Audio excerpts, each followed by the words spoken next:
Hello, my name is Jonathan Boucher and I'm a student at Eastern Virginia Medical School. Today we'll be talking about the vascular supply of the biliary tract and its importance for common bile duct repair.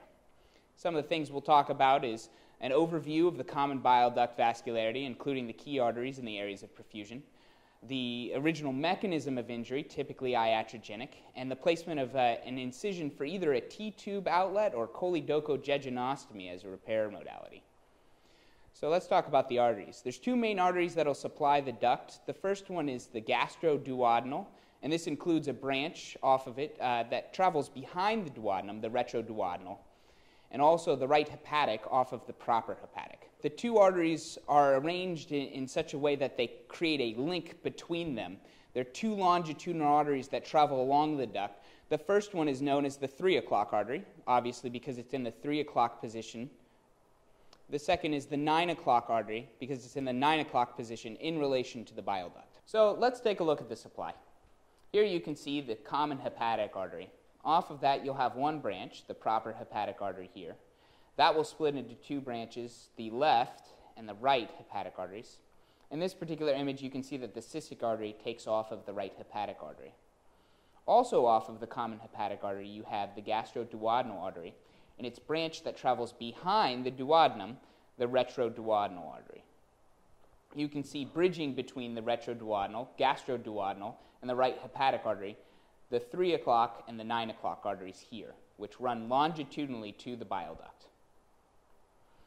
If you were to go ahead and designate an area that had a particular vascular supply, you could consider this particular area to be perfused by the right hepatic artery and this area to be primarily perfused by the gastroduodenal artery and its branch, the retroduodenal.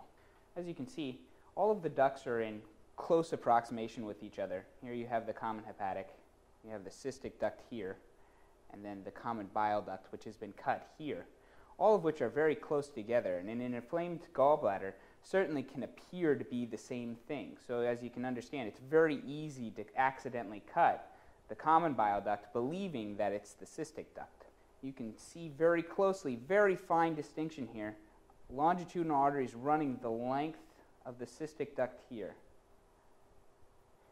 And here you can see longitudinal arteries running the length of the common bile duct up until the point it's cut. So in the anatomic position, you would make your incision along the foremost aspect of the duct, careful to avoid the longitudinal arteries on each side.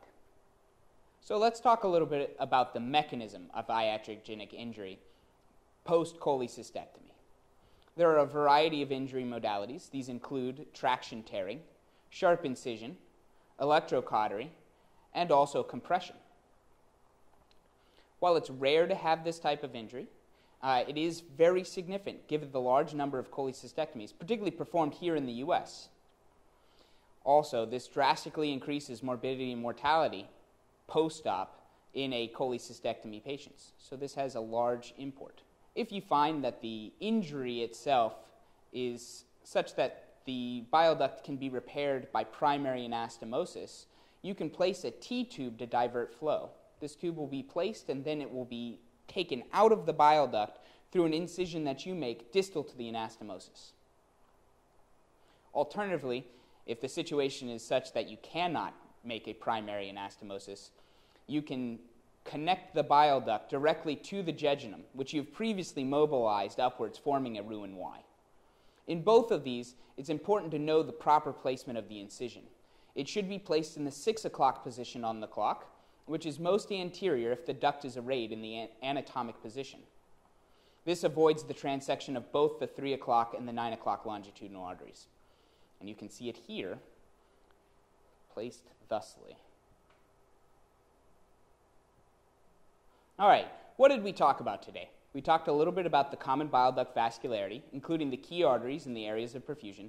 We talked about the iatric injury of the common bile duct and its various mechanisms. And we also talked about its repair, the importance of proper placement for the incision for either a T-tube or a choledocojejunectomy, whichever one you choose.